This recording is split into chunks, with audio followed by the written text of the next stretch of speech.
yakni dalam perjalanan yang panjang. Kenapa dikatakan perjalanan manusia ini perjalanan yang panjang? Karena perjalanan manusia mulai daripada alam arwah yang lamanya kurang lebih 50.000 tahun. Setelah itu berpindah ke alam rahim, rata-rata 9 bulan 10 hari. Kemudian ke alam dunia 60-70 tahun. Setelah itu ke alam barzakh 40.000 tahun. Setelah itu ke padang mahsyar 50.000 tahun. Kemudian ke jembatan Sirat 1.500 tahun.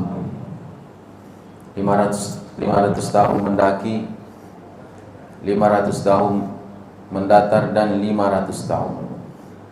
Kemudian timbangan amal. Setelah itu fariqum fil jannah wa fariqum fis sa'ir. Sebagian manusia ke surga dan sebagian lagi ke neraka. Jadi dari muka Allah Subhanahu wa taala, Sayyidina Ali radhiyallahu anhu katakan, perjalananku ini perjalanan yang sangat panjang, tetapi bekalku masih kurang. Maknanya apa? Perjalanan manusia ini panjang, tetapi bekal kita belum lagi mencukupi. Karena kenapa? Di muka Allah Subhanahu wa taala, mula perjalanan kita di alam arwah, seluruh arwah berkumpul dalam satu tempat. Kemudian Allah Subhanahu wa taala telah berfirman kepada seluruh arwah, alastu birabbikum. Allah Subhanahu wa taala berfirman, apakah kalian yakin bahwasanya saya adalah Tuhan kalian? Maka seluruh arwah berkata,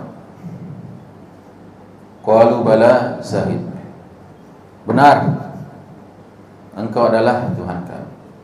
Tak satu pun arwah yang ingkar kepada Allah, mulai daripada arwah para nabi, arwah orang-orang yang ingkar sebagaimana Fir'aun, Namrud, Qarun.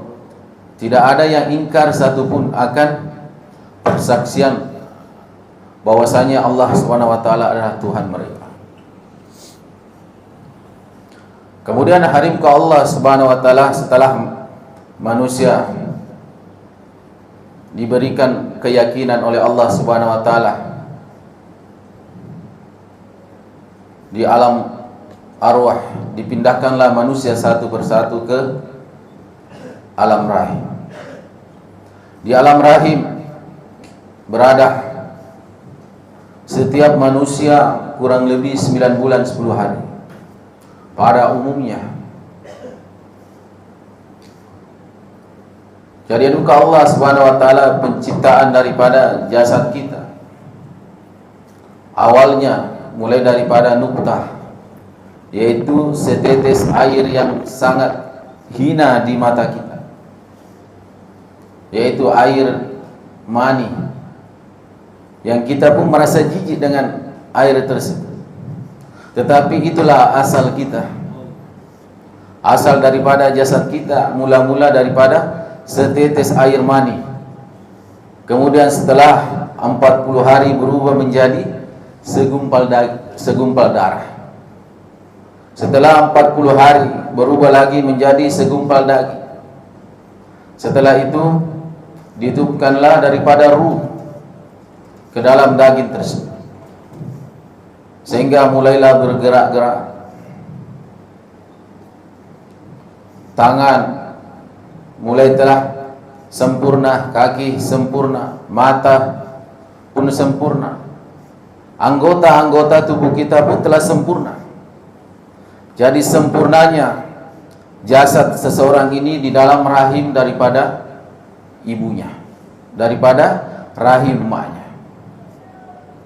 Jadi diciptakannya tangan, mata, telinga, semua anggota tubuh kita, anggota badan kita itu di alam rahim, di dalam kandungan emak kita, di dalam kandungan ibu kita. Disitulah disempurnakan daripada jasad kita. Tetapi adukah Allah Subhanahu wa taala penyempurnaan daripada jasad kita. Tetapi bayi yang dalam kandungan, baby yang dalam kandungan ibunya, ketika diberi tangan, dia tidak merasa perlu. Buat apa tangan? Di sini tidak bisa berbuat apa-apa, tidak bisa memegang. Diberi kaki, merasa tidak perlu, karena tidak bisa berjalan, merasa sempit. Diberi mata, merasa tidak perlu. Apa yang diinginkan daripada bayi tersebut? Cukuplah tali plasentanya sempurna. Karena kenapa? Tali plasenta ini terempak masuknya makanan ke dalam tubuh daripada bayi. Inilah yang dikehendaki, yang diinginkan, tidak menginginkan yang lain. Tetapi adukah Allah Subhanahu wa taala ketika bayi ini telah lahir, dikeluarkan ke dunia, mula-mula yang dipotong itu tali plasenta, yang selama ini dibangga-banggakan, yang selama ini sering dipuja-puja. Itulah yang dipotong pertama-tama. Karena kenapa? Fungsinya tidak ada lagi ketika di dunia. Jadi fungsi tali plasenta ini tidak ada gunanya lagi ketika di dunia. Maka yang pertama dipotong itulah tali plasenta. Jadi adukah Allah Subhanahu wa taala kita datang ke dunia ini, telah disempurnakan jasad kita oleh Allah Subhanahu wa taala. Mata telah sempurna, kaki sempurna, tangan sempurna, wajah kita sempurna, tidak ada cacat sedikit pun. Tetapi hari ini manusia sibuk dengan perkara itu. Bagaimana supaya wajahnya menjadi tampan, gagah, sehingga dipoles, diusahakan, dipermak. Padahal harimkah Allah Subhanahu wa taala penciptaan daripada anggota tubuh kita ini telah sempurna.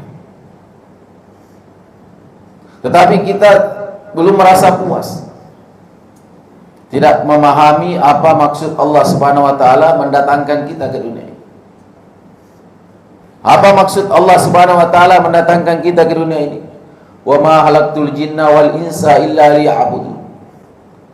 Tidaklah aku ciptakan daripada jin dan manusia kecuali untuk beribadah kepadaku. Jadi maksud Allah Subhanahu wa taala mendatangkan kita ke dunia ini adalah menyempurnakan daripada ibadah kita. Bagaimana supaya ibadah kita sempurna? Karena dunia ini tempat untuk menyempurnakan amal, tempat untuk menyempurnakan iman, bukan lagi tempat untuk menyempurnakan jasad. Karena jasad telah sempurna di alam rahim. Maka adukah Allah Subhanahu wa taala kehidupan dunia ini singkat, 60-70 tahun saja. Tetapi inilah yang menentukan keadaan kita nanti di akhirat. Karena Nabi sallallahu alaihi wasallam telah sampaikan, dunia itu masratul akhirah. Dunia ini adalah ladang-ladang akhirat, kebun-kebun akhirat. Jadi apa yang kita usaha di dunia ini, hasilnya nanti akan kita dapatkan ketika kita kembali ke akhirat. Jadi orang yang sibuk usaha bagaimana menyempurnakan imannya, menyempurnakan amalnya, berusaha memperbaiki dirinya, maka hasilnya akan didapatkan nanti di akhir. Hasil usaha kita tidak akan nampak ketika kita di dunia. Kapan kita nampak hasil usaha kita? ketika kita berjumpa dengan Allah Subhanahu wa taala. Jadi muka Allah Subhanahu wa taala. Rugilah kalau kita hidup di dunia ini hanya sibuk mengurus dunia saja, mengumpulkan harta, usaha bagaimana supaya rumah kita menjadi bagus, usaha supaya kereta kita mewah. Itu hanya keperluan saja. Yang utama adalah iman dan amal. Jadi dari muka Allah Subhanahu wa taala, dunia ini Allah Subhanahu wa taala datangkan untuk manusia. Jadi dunia ini diciptakan untuk manusia. Sehingga dunia ini menjadi ujian untuk kita. Jadi dunia ini memang adalah ujian. Sama kalau kita masuk ke gudang oli, yang ada di dalam semua oli. Masuk ke dalam gudang minyak, yang ada di dalam situ semuanya minyak saja. Tak ada perkara yang lain. Masuk ke dalam gudang kereta, yang ada di dalam itu kereta saja, tak ada yang lain. Begitu juga dunia ini. Dunia ini adalah gudang masalah, darul intiham, gudangnya segala ujian. Jadi kalau datang harta kepada kita, itu adalah ujian. Ujian untuk apa? Supaya kita kena bersyukur. Jadi orang yang tidak akan miskin ketika hidup di dunia, yang senantiasa bersyukur. Suatu ketika kaum Nabi Musa alaihissalam ada sepasang suami istri. Dia ini sangat miskin. Maka dia datang kepada Nabi Musa alaihissalam, wahai Musa, sampaikan kepada Allah Subhanahu wa taala supaya Allah Subhanahu wa taala berikan saya harta. Maka Nabi Musa alaihissalam pun datang kepada Allah Subhanahu wa taala dan berkata, "Ya Allah, ada kaumku yang meminta ingin menjadi kaya." Maka Allah Subhanahu wa taala sampaikan kepada kaum itu, saya akan berikan dia harta hanya satu tahun saja. Maka datanglah Nabi Musa alaihissalam kepada kaumnya tersebut, kepada suami istri tersebut. Maka disampaikan Allah Subhanahu wa taala telah berfirman bahwasanya dia akan memberikan engkau harta, tetapi hanya setahun saja. Setelah itu kau akan miskin kembali. Maka suami istri berkata, tak apa. Maka ketika diberikan harta oleh Allah Subhanahu wa taala, maka dia gunakan harta itu untuk memberi kepada orang yang memerlukan, kepada orang miskin, kepada anak yatim. Jadi harta yang diberikan oleh Allah Subhanahu wa taala digunakan untuk infak. Maka setelah setahun Nabi Musa melihat, ini orang sudah lebih tahun tapi kenapa belum miskin? Padahal janji Allah Subhanahu wa taala hanya diberikan harta setahun saja. Maka datanglah Nabi Musa alaihissalam kepada Allah Subhanahu wa taala. Maka Nabi Musa kata, "Ya Allah, kaumku yang telah kau berikan harta, yang kau berikan jangka hanya setahun, kenapa sampai hari ini belum miskin? Padahal ini sudah lebih dari setahun." Allah Subhanahu wa taala berfirman, "Wahai Musa, ya, janji saya memang setahun. Saya akan berikan dia harta. Tetapi dalam setahun ini dia gunakan hartanya sebagai untuk memberi kepada orang yang memerlukan, memberi kepada orang miskin, memberi kepada anak yatim. Bagaimana saya mau mencabut? Saya ini maha pemberi. Maka saya akan malu kalau bahwasanya harta itu saya akan cabut kepada orang tersebut. Padahal dia senantiasa memberi kepada yang memerlukan. Saya memang berjanji, tetapi karena dia senantiasa memberi dan bersyukur, bagaimana saya bisa mencabut?" Jadi bukan Allah Subhanahu wa taala, tidak salahlah itu hadis, "Amfik wa unfiq." berinfaklah maka Allah Subhanahu wa taala akan berinfak kepada kalian. Jadi Allah Subhanahu wa taala sampaikan oleh baginda Nabi sallallahu alaihi wasallam, "Ampi wa umpi." Berinfaklah maka Allah Subhanahu wa taala akan berinfak kepada kalian. Jadi kalau kita ingin senantiasa diberi oleh Allah Subhanahu wa taala, senantiasa dikayakan oleh Allah Subhanahu wa taala, maka harta itu senantiasa kita infakkan. Karena kenapa? Orang yang tidak akan miskin yaitu orang yang selalu berinfak. Karena kalau kita memberi, Allah Subhanahu wa taala pun akan selalu memberi kepada kita. Cuma hari ini kita ragu. Apa yang membuat kita ragu? Setan datang bisik kepada kita, "Ya, infaklah, kau akan miskin." Sehingga ada keraguan dalam hati. Kalau saya nak berinfak ini, jangan-jangan harta saya ini habis. Padahal ini usaha saya. Jadi keraguan itulah yang membuat hati kita menjadi miskin. Jadi muka Allah Subhanahu wa taala, dunia ini darul intihab, ujian. Siapa yang lolos? Ya orang-orang yang memahami apa maksud Allah Subhanahu wa taala mendatangkan dia ke dunia ini. Itulah orang yang lolos. Jadi ujian ini diberikan kepada 3 golongan saja. Siapa yang pertama? Yaitu para malaikat, diuji oleh Allah Subhanahu wa taala. Kemudian siapa? Yaitu jin, diuji oleh Allah Subhanahu wa taala. Kemudian siapa lagi? Yaitu orang beriman. Inilah 3 golongan yang diuji oleh Allah Subhanahu wa taala. Orang kafir dia tidak tahu kalau nama ujian. Orang kafir diberi sakit, dia tidak tahu ini ujian. Seperti binatang lembu ketika diikat, dia tidak paham kenapa Tuhan saya mengikat saya. Ketika dilepas daripada ikatan, dia tidak paham kenapa Tuhan saya melepaskan daripada ikatan saya. Tidak paham. Begitu juga orang kafir ketika diberi harta, diberi miskin, diberi sakit, diberi sehat, dia tidak paham apa itu ujian. Ketika diberi harta, dia merasa, oh ini usaha saya. Tak akan ada harta kalau tak ada usaha.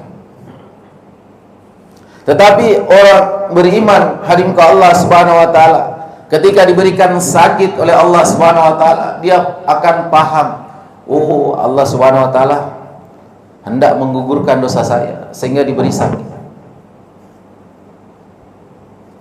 Ketika diberikan harta, orang beriman ini paham, oh Allah Subhanahu wa taala beri harta supaya saya bantu orang yang susah, bantu orang yang miskin, bantu orang yang yatim. Inilah orang beriman. Ketika diberikan ujian oleh Allah Subhanahu wa taala, langsung memahami apa maksud Allah Subhanahu wa taala menguji dia. Namanya orang beriman. Jadi dari muka Allah Subhanahu wa taala, anak yang sekolah setiap hari datang sekolah, ketika diberi ujian dia paham. Tetapi anak yang tidak pernah masuk sekolah ketika diuji oleh guru, oleh cikgu, dia tidak akan paham kenapa diberi ujian. Jadi muka Allah Subhanahu wa taala mesti kita paham apa maksud Allah Subhanahu wa taala menciptakan kita ke dunia ini. Dunia ini singkat saja, tetapi dunia ini menentukan keadaan kita di akhirat. Dunia ini tempat transit, seperti orang yang sedang duduk di terminal menunggu bus. Nah, dia hendak ke KL, maka ketika bus yang jurusan yang ke arah KL datang, ya dia naik. Nak berangkat ke Johor, ketika bus yang datang jurusan Johor, arah ke Johor, maka dia naik ke dalam bus berangkat. Jadi begitu juga kita hidup di dunia ini hanya transit saja. Siapa yang kita tunggu? Israel, menunggu malaikat maut menjemput kita. Ketika datang malaikat maut menjemput kita, Kita harus berangkat. Suka tidak suka, ikhlas tidak ikhlas, mesti nak berangkat. Jadi di muka Allah Subhanahu wa taala, inilah dunia. 60-70 tahun setelah kita meninggalkan dunia ini, kemana kita? Ke alam barzakh. Kita akan menuju ke kubur. Hari muka Allah Subhanahu wa taala, kalau iman kita tak siap, amal tak siap, macam mana? Karena muka Allah Subhanahu wa taala, ketika orang yang beriman meninggal, maka kubur berkata, wahai fulan, dari sekian manusia yang hidup di dunia ini, engkaulah yang paling aku cintai. Maka mari kemari, engkau akan melihat bagaimana aku memperlakukanmu. Maka kubur akan meluas sejauh mata memandang. Kemudian hari muka Allah Subhanahu wa taala, ketika dimasukkan ke dalam kubur, maka akan dibukakan satu pintu daripada pintu surga, sehingga angin-angin surga masuk ke dalam kuburnya. Belum lagi masuk ke dalam surga, tapi sudah merasakan kenikmatan-kenikmatan surga. Beda lagi kalau orang yang mati ahli maksiat, orang kafir, orang fasik. Maka kubur akan berkata, wahai fulan, dari sekian manusia yang hidup di dunia ini, engkau yang paling aku benci. Maka mari engkau akan melihat bagaimana aku memperlakukanmu. Maka kubur akan menghimpitnya sehingga tulang rusuknya saling bersilangan. Kemudian dibukakan daripada pintu neraka, sehingga angin-angin neraka masuk ke dalam kubur. Belum masuk ke dalam neraka, tapi sudah merasakan daripada kesusahan-kesusahan neraka. Maka duka Allah Subhanahu wa taala, maka barulah dia merasa, ternyata susahnya mati, tidak ada amal. Maka dia akan berkata kepada Allah Subhanahu wa taala, Rabbana absarna wa sami'na farji'na na'mal shalihin inna muqinun. Ya Allah, ya Rabb, saya sudah melihat dan saya sudah mendengar. Maka kembalikanlah saya ke dunia. Untuk apa? Meminta supaya dikembalikan ke dunia. Apakah untuk menjadi pedagang yang sukses, menjadi pejabat? Tidak. Tetapi minta kepada Allah Subhanahu wa taala untuk dikembalikan ke dunia untuk na'mal sholih, untuk beramal soleh, walaupun hanya sekejap. Karena baru yakin. Jadi keyakinan dalam ketika masuk dalam kubur ini tak ada guna lagi. Meskipun menangis, habis air mata, kemudian berganti menjadi air mata darah, habis air mata darah, menangis, berganti air mata nana, menangis kepada Allah sampai keluar bola matanya, meminta kepada Allah Subhanahu wa taala untuk dikembalikan ke dunia, maka tidak akan terjadi. Allah Subhanahu wa taala berfirman di ayat lain, "Idza jaa ajaluhum la yastakhiruna sa'atan wa la yastaqdimun." Apabila ajal datang kepada seseorang, maka ajal itu tidak akan dimundurkan ataupun dimajukan walaupun satu napas saja. Jadi ketika ajal datang kepada seseorang, tidak akan dimajukan, tidak akan dimundurkan walaupun hanya satu saat saja, walaupun hanya satu tarikan nafas. Tidak ada lagi. Jadi tidak ada gunanya kita menyesal. Jadi muka Allah Subhanahu wa taala sebelum datang kematian kepada kita, hendaklah kita usaha. Bagaimana supaya kita usaha iman dan amal kita. Karena inilah bekal kita berjumpa dengan Allah Subhanahu wa taala. Apabila seorang mati, dia tidak bawa harta, tidak bawa pangkat, tidak bawa jabatan, Allah tak akan marah. Bila mana Allah marah kepada kita, murka kepada kita, ketika kita mati tidak bawa iman, tidak bawa amal. Jadi muka Allah Subhanahu wa taala, usaha amal ini sangat penting. Sebagaimana baginda Rasulullah SAW usahakan kepada sahabat 23 tahun, 13 tahun di Madinah, di Mekah usaha iman. Kemudian di Madinah 10 tahun. Mujahadah penuh dengan kesusahan. Baginda Nabi sallallahu alaihi wasallam usaha bagaimana supaya iman ini wujud pada diri setiap sahabat. Harus ke Allah Subhanahu wa taala bagaimana kesusahan Nabi ketika Nabi menerima wahyu di Gua Hira. Dia naik gunung yang begitu tinggi. Mungkin orang yang sudah pergi haji pernah ke sana, masuk ke dalam gua tersebut, naik ke dalam gunung yang begitu tinggi. Kalau kita daki tanpa istirahat 48 menit. Saya pernah daki gunung itu 45 menit tanpa istirahat sampai di puncak, sampai masuk ke dalam gua. Di situlah Nabi menerima ayat pertama. Hadap ke Allah Subhanahu wa taala. Ketika juga Nabi hendak hijrah ke Madinah, dikejar oleh para orang kafir sampai naik ke gunung Sur, gunung yang lebih tinggi. Diburu sampai Nabi dengan sahabat Sayyidina Abu Bakar masuk ke dalam gua sembunyi. Kalau kita daki gunung itu 55 menit tanpa istirahat.